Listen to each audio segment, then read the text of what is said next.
And lastly, and most importantly, we have our speaker today. And who is going to introduce our speaker will be our own Vice President, Dr. John Stump. And I'd like to invite him up, and he'll give us a little intro for our speaker, and then we'll learn about writing your first novel. John, come on up here. And we made a joke last month too that we're the stroke bros. Right, we are. But he's also treating me too, so I guess he's, I'm getting better because of you. So thank you for that. You're right.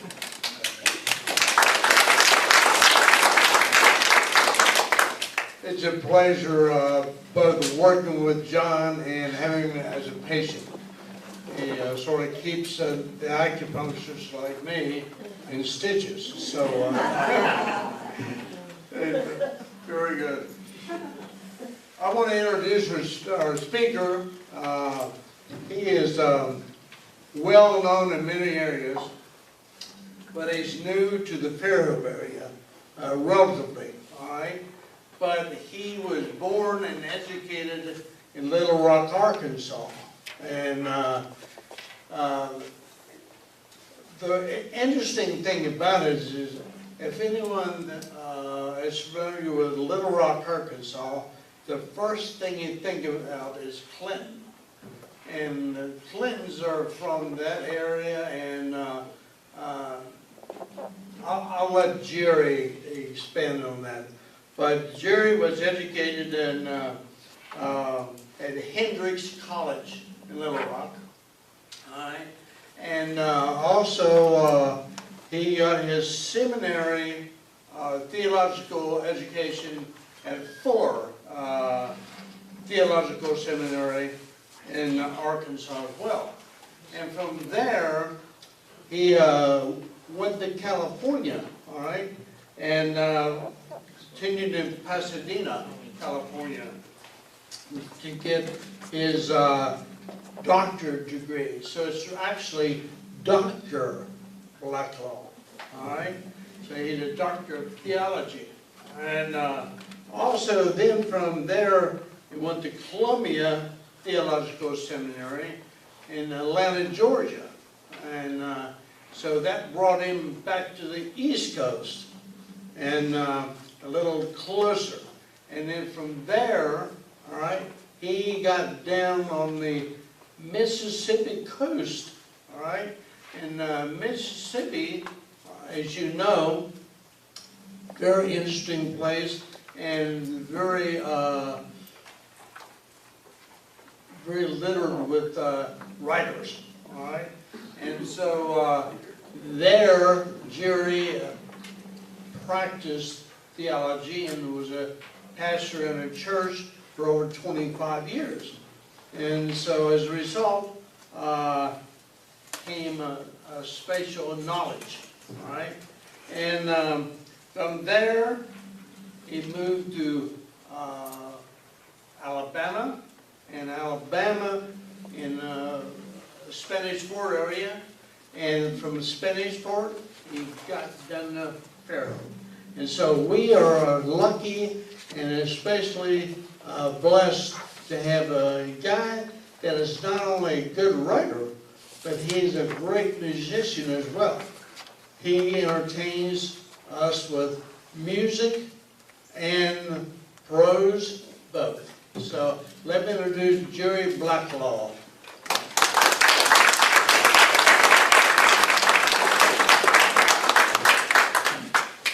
Thank you, John. You're welcome. Boy, Big Suey. Big Suey. If you're not from Arkansas, you don't even know what that means. When they call the hogs. Oh, yeah. That's football games. That's an interesting deal. Well, it's great being here. I have been a member of Pensters and I've never been here. At least I paid. And but I'm impressed. I'm very impressed with what I've heard today, and I will be back. That's a very wonderful experience already. I'm going to talk for just a few moments about writing your first novel. My first writing experience was sermons, and I did that for 30 years. 10 pages per sermon, and about 15,000 pages, I guess, if you put it all together. So that was a bulk of work. And sermons are like when you write a letter to the editor, or you put something into any sort of publication. It comes down to, does it make any sense?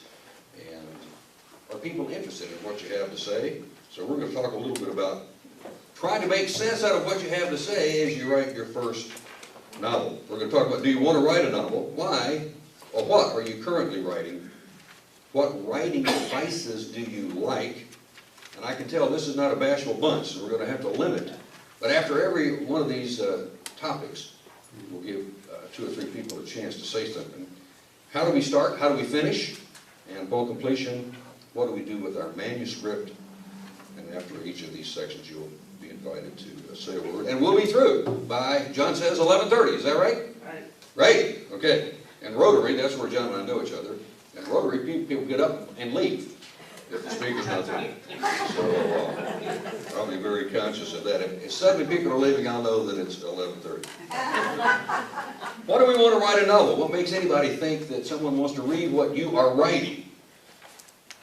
About 100 hours into my novel, I began to ask that question. What makes me think that people would have any interest in what I am saying here? And finally came out as Hot Coffee, Mississippi, a real place. And I'll tell you a little bit about hot coffee here in a moment. But what makes us think that people would want to read what we write? There is a great deal of competition for readers. An article by a man named Jim Kaplan, entitled Theory of Elocution, says that U.S. publishers turn out about 800 new titles a day. 800 new titles are published a day. And is it Bowker? Does anyone know the number that's down on the bottom of your book? Bowker? Yeah, right. IBM, Alfred. It's ISBN. Bowker. Oh, wow. Well, it's It got doesn't matter, does it? IBN on it. Is what? It's got IBN on it because it's, you can't publish it. Nobody else can publish your book. Right. And it always appears down here, yes. What is it called? IBN, something ISBN. ISBN is your number of your novel. And that gentleman, we got to this point, to make this point, that he said, as he had talked about what Kaplan said about the 800 titles per day, he said, it's probably, if you take all publications, it's probably a million titles per year are published in the United States. And so that is a tremendous amount of writing and a tremendous amount of competition. Bowker says, Bowker, whatever his name is, says that the person who writes a novel, the average person, if they sell 250 books the first year, they're probably doing pretty well. That's what you would expect.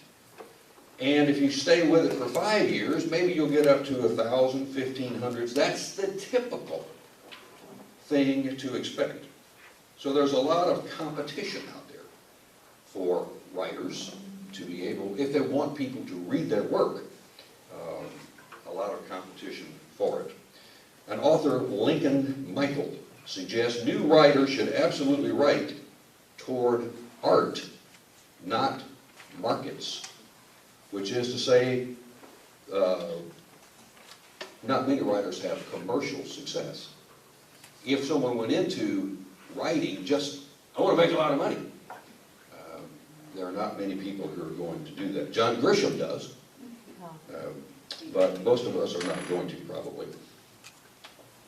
Very few people make a living writing, particularly writing novels. And if you think about the entire population of the world, the amount of professional sports people would be very small. And the amount of astronauts would be even smaller. And movie actors, very small, and professional writers, a very small percentage of people. So we're trying to take on something that not many people do, and not many people who do it are successful at it, however we might judge success. And so this writer is saying, think about it as an avocation rather than a vocation. Kaplan continues, write for the sake of art, write like a painter who paints for the joy of painting. If you don't make any money, the creative journey has been worth it. And that has been my experience, and I bet it's the experience of most of you, that to sit down and write something and then go back and look at that and go, that's all right, that's not bad, is worth it just for that. Write because you enjoy it, says Kaplan, write because you need and want to write. He says, I write because I enjoy the process. I feel I have something to say, and I hope in some way to connect with my readers. I keep writing because I like to think I'm getting better. That's discouraging if you don't feel like it's ever any better. And my mind needs to be occupied by something other than Washington politics. Maybe you or I will become rich and famous with our writing, probably not. When you think about the percentages and the competition. But, right on! That's what we need to be doing. Thoughts and comments? You're sitting there thinking, 2 or 3 people give thoughts or comments to what I've just said. You're right. You're right, thank you. All right, move on. Anybody else have a thought? Yes? My favorite line was the painter. Can you say that line again about the joy? Yeah, I didn't write that line, I stole it, but That was beautiful. that was beautiful, and if I could find it. Oh, write like a painter who paints for the joy of painting. If you don't make any money, the creative journey has been worth it. I think it is. Just a great line. Anybody else have a thought? Yes, Suzanne. I think the hard thing is that you need to have something to say. And if you don't have anything to say, it doesn't matter how great a writer you are, there's nothing to write about. If you don't have a story, there's no reason to write it down. To say that. One more thought before we move on. Yes.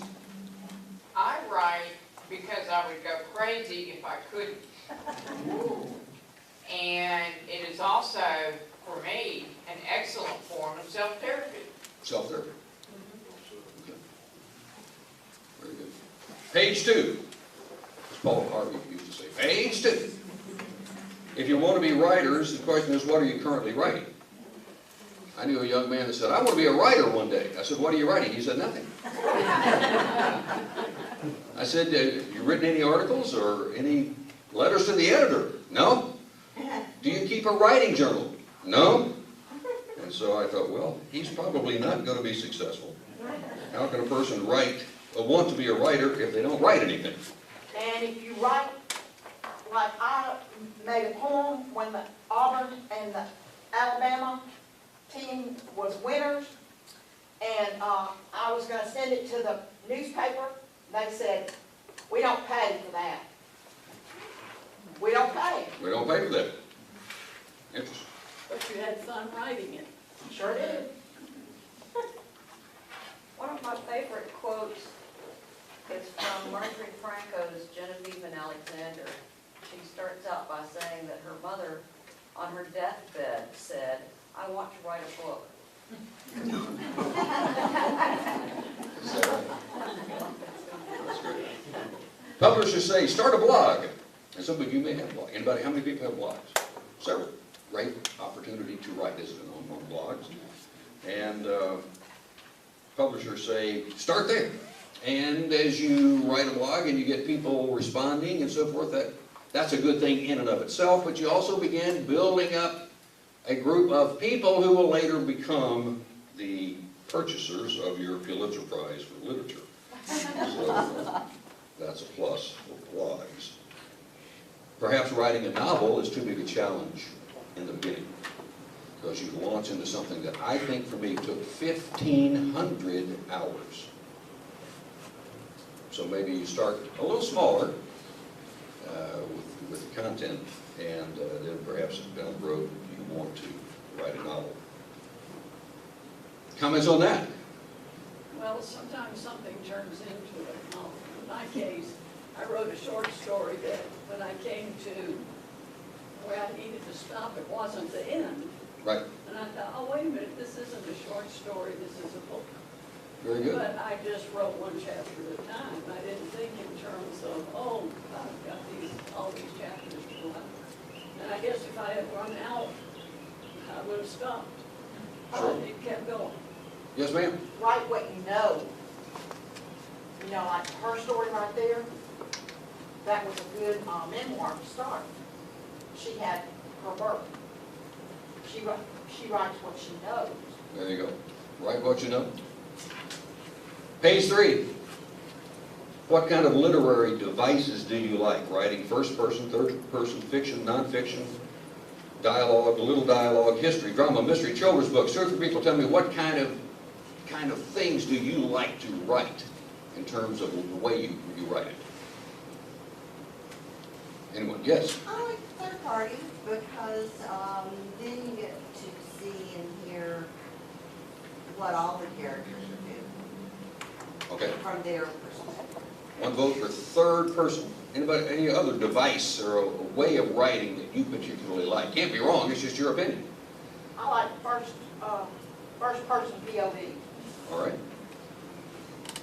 Anybody else? Make a comment?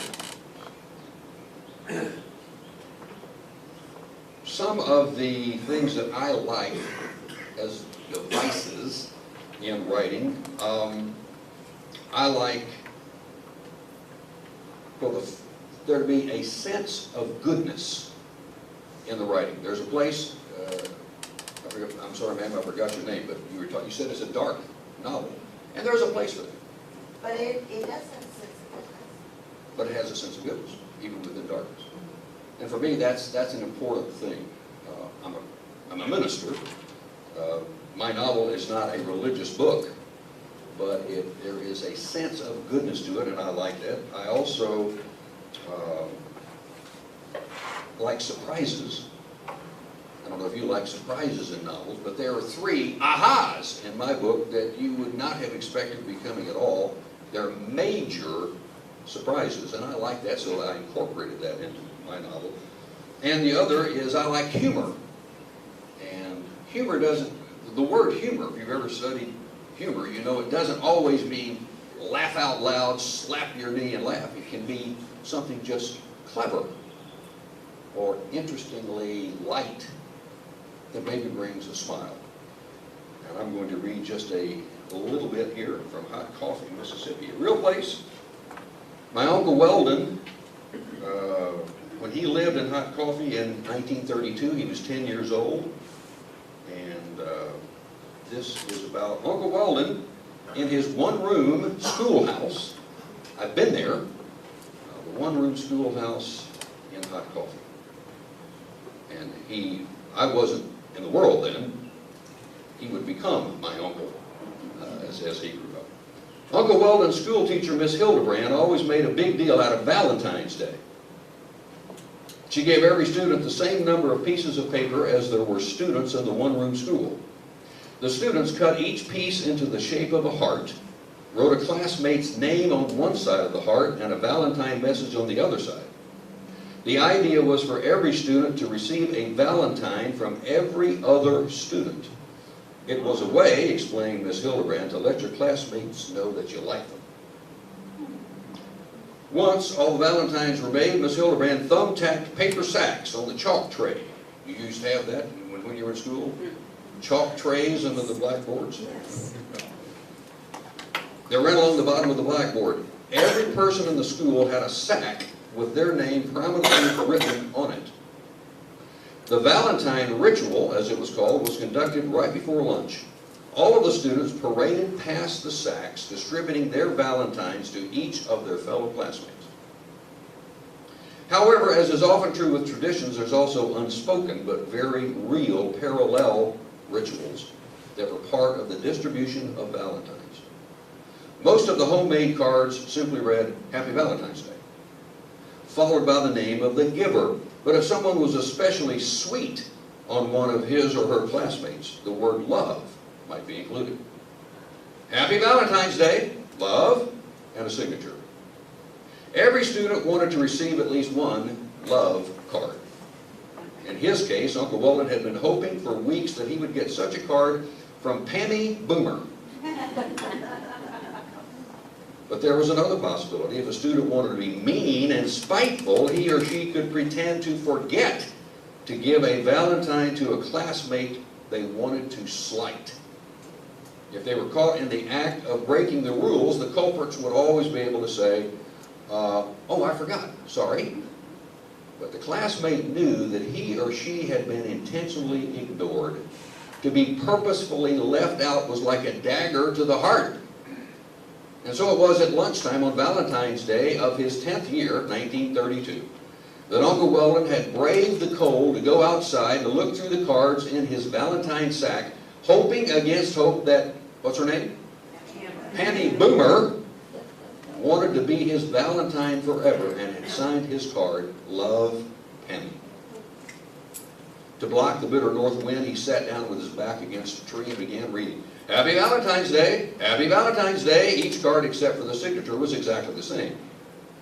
The younger children usually wrote so sloppily that he couldn't even read their cards, and some of the older students he hardly knew.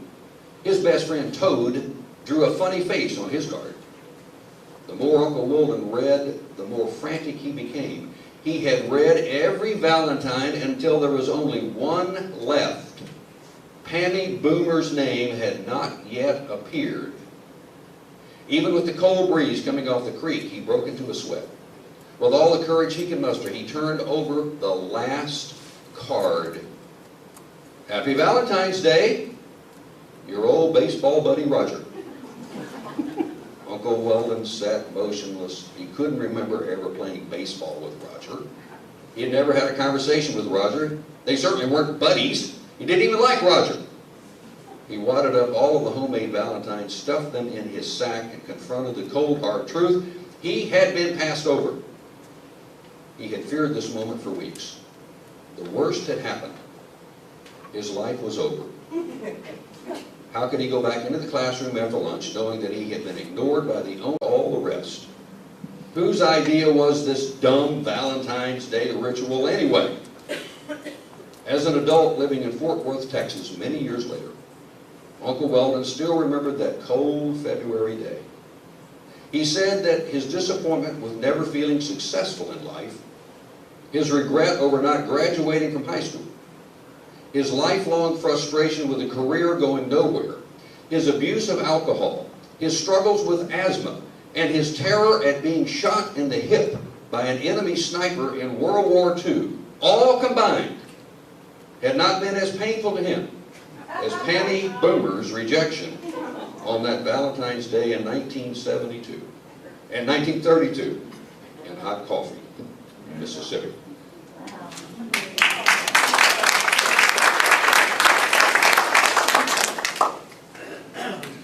How does one start? You're probably going to have some kind of, if you write a novel, you've got to have a story. Suzanne said sometimes it's hard to have a story to get started. And what you find out is that when you start with an idea, we had a short story, and then you decided, well, I need to develop that more, and it grew and grew and grew. It takes a life of its own, doesn't it? And that's true of a poem or a novel. It's just you start one little thing, maybe one little idea, and it just keeps mushrooming. And so maybe where you thought you were going to go with that, that's not where you wind up. The characters develop, the plot develops. Halfway through my book, suddenly there's a new character who becomes a major character that she wasn't even in my original thinking. I was encouraged to start with an outline, which I did. If you're going to build a house, you got to have house plans. Outlines will change, but it's good to start at least with some sort of outline. Perhaps we've already written some things that can be part of our book. There are things, stories that you have in your head that become part of your novel or that you incorporate into your novel. Maybe we've already written down about the parade that we attended when we were high school kids, and the majorette was leading the school band down the middle of the street, and she threw the baton in the air, and it came down and hit her in the head and knocked her out, and the parade was halted for 10 minutes. That can be incorporated into your novel. Maybe the most interesting person you've ever met could be incorporated into your book. Maybe you change that person's name, but they become a character in your story. Or maybe the best concert you ever attended, music concert. What's the best music concert that you ever attended? Don Henley. Don Henley. Eagles. What else? Best concert you ever went to? Alabama. Alabama. My home's in Alabama. The best one I ever saw was James Brown and the Fabulous Flames. Oh, wow. And maybe you have already written some stories about things like that that become, because you're keeping a journal or you're keeping notes of scribbles, maybe those sorts of things come back and become part of your book. It takes a lot of words to fill a 300-page book. And so as I read novels, I realize there's stories over here and stories over here, and some of them come together toward the end. But if you just have one little thread going, it's going to be tough to get 300 words out of that. At least that has been my experience. So start with some sort of sense of where you want to go, even though that's going to change. How do you finish? It's extremely helpful to have a starting literary gem, but it's good to have a plan for finishing. In my novel, I wrote much of the last chapter first. And the reason is because I had this idea. My original gem was going to be became the last chapter, and I'd already written some on that. And so I was even surprised and that changed a lot. The last chapter changed a lot by the time I got there, a year and a half later. But that was an interesting thing for me to have written much of the last chapter first.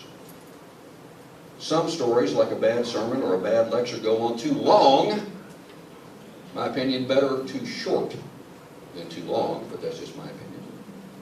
Here's an exercise for you. Take out something to write on if you don't have it in front of you. We're going to write with the idea of some stories are short. We're going to write a one-sentence story. Can't be a poem. It's got to be prose. And then we're going to have 2 or 3 people write their one-sentence story. Let me give you one. The tall, lanky man was the first person to climb up into the bus, smiling for the first time in 3 years as he waved goodbye to his dejected friends who watched him through the bars of the prison.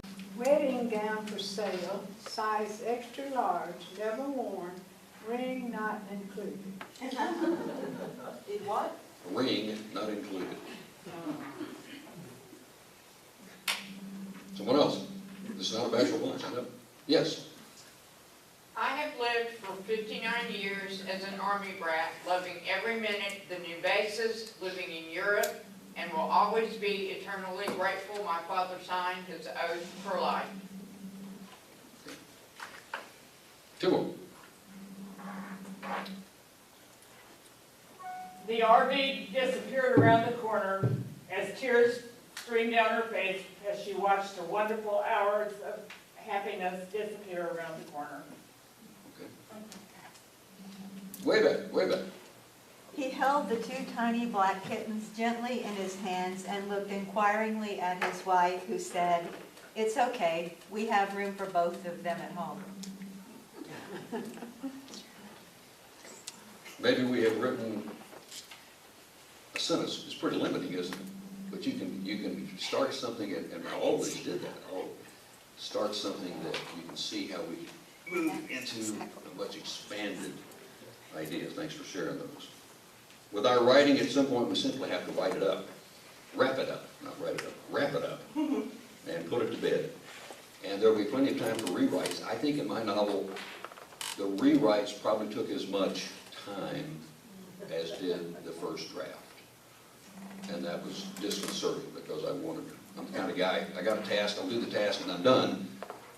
And I did the task and there it was, and it wasn't that good. And so I went back and rewrote and rewrite the rewrites. And you find that you can rewrite and rewrite and rewrite because you can make sentences better every time you go over it. You can do better. Yes, ma'am. How do you stop yourself from rewriting before you're finished with your first draft? Yes. Oh, I don't. I think everybody is rewriting. But at some point, you here it is, right?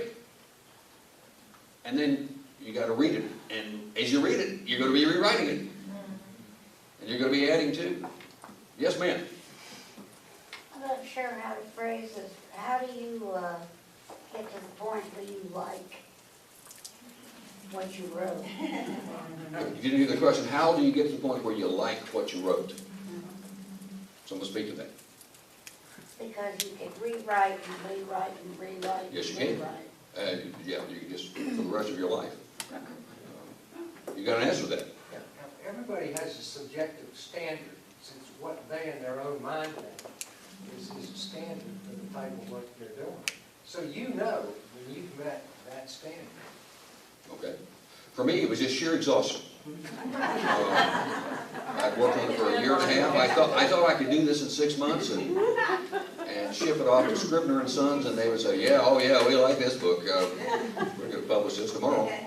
And I just was, a year and a half later, I was going, okay, we got to wrap this up. I don't know that it's going to get any better. Maybe that was where I was. Maybe that's the answer, my answer to that question. I'm just not sure I can go any farther. By the time you had rewritten, and said, okay, I'm wrapping it up, it's done, did you still like your story?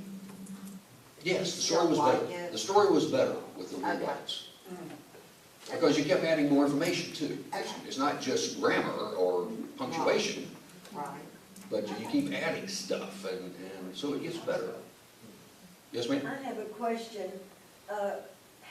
Can you turn a memoir into a novel, and if so, how? Change the names.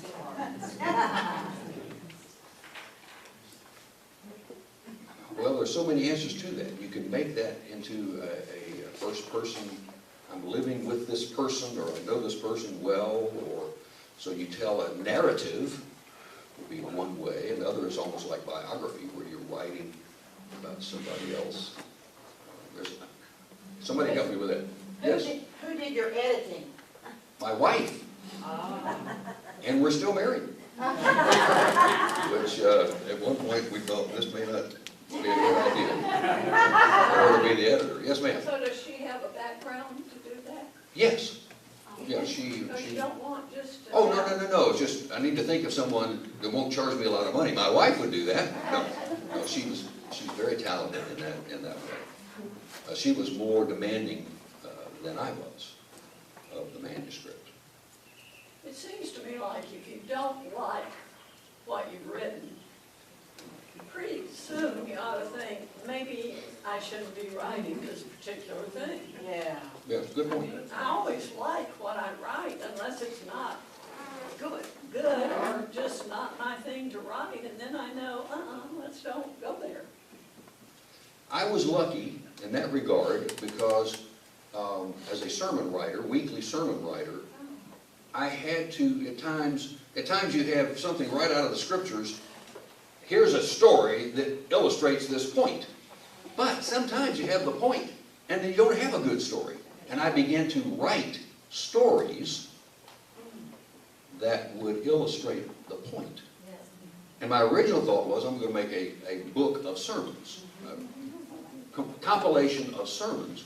And I thought, that's going to be dull. But I've been doing it for 30 years. And so I decided that I would just do a few of those because some of the stories were pretty good. And I was getting great response.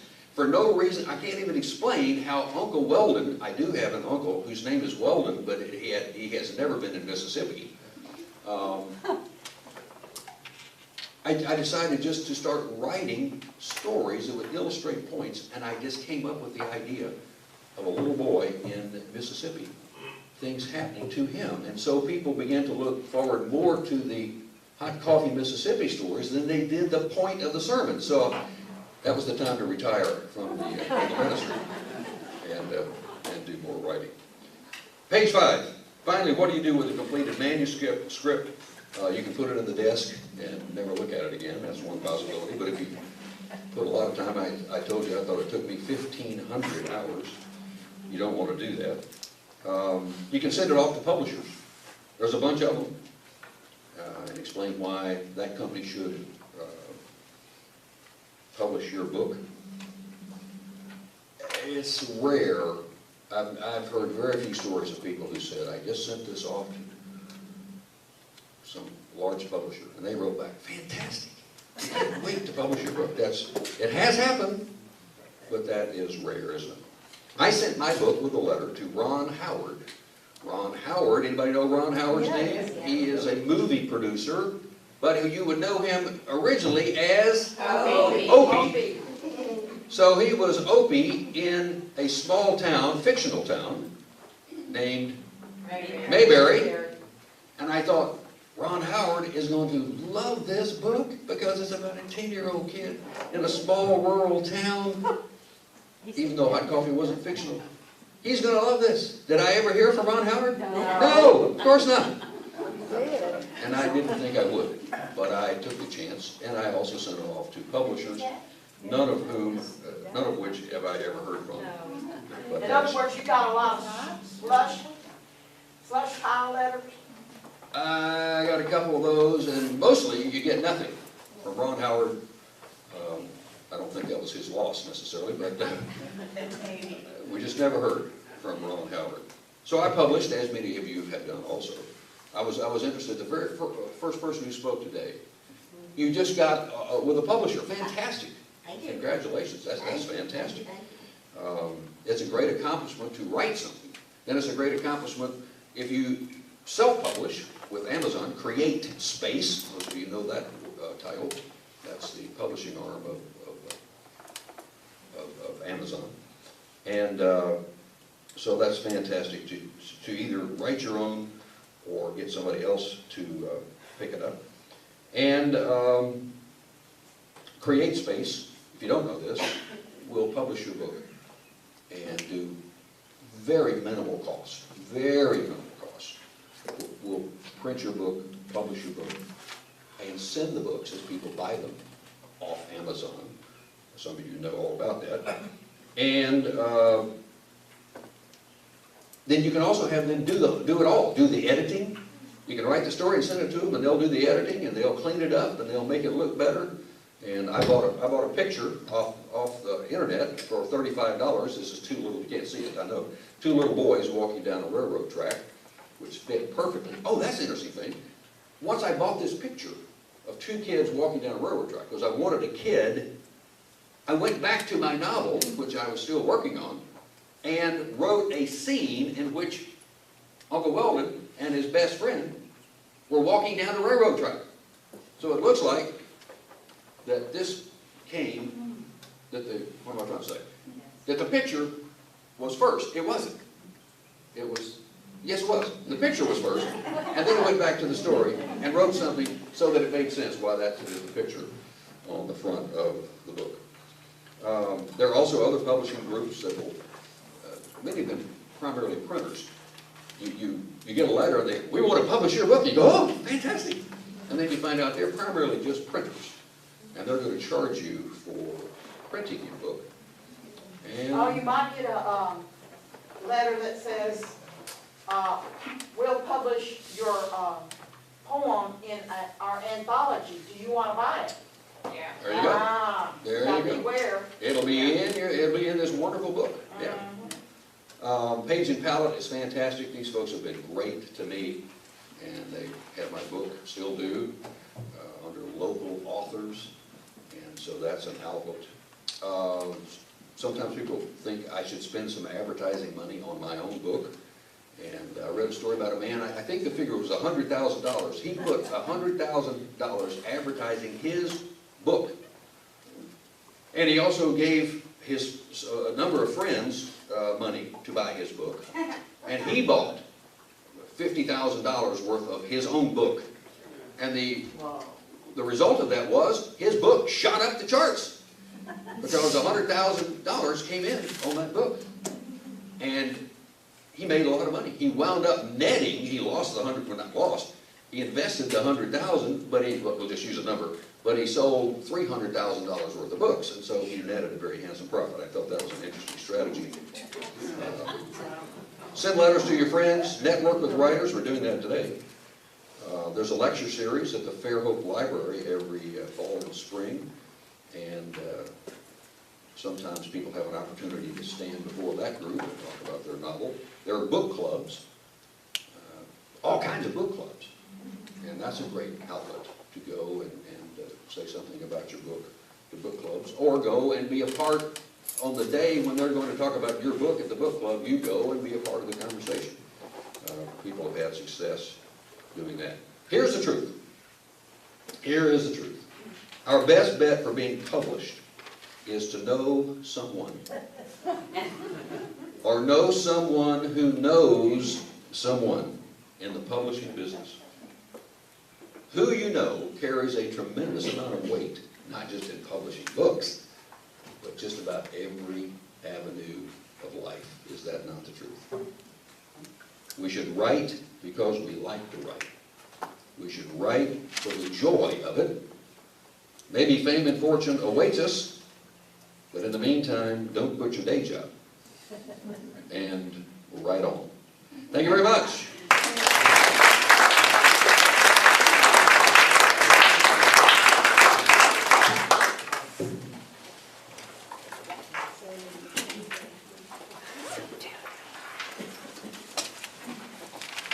So do I have any more questions with Jerry?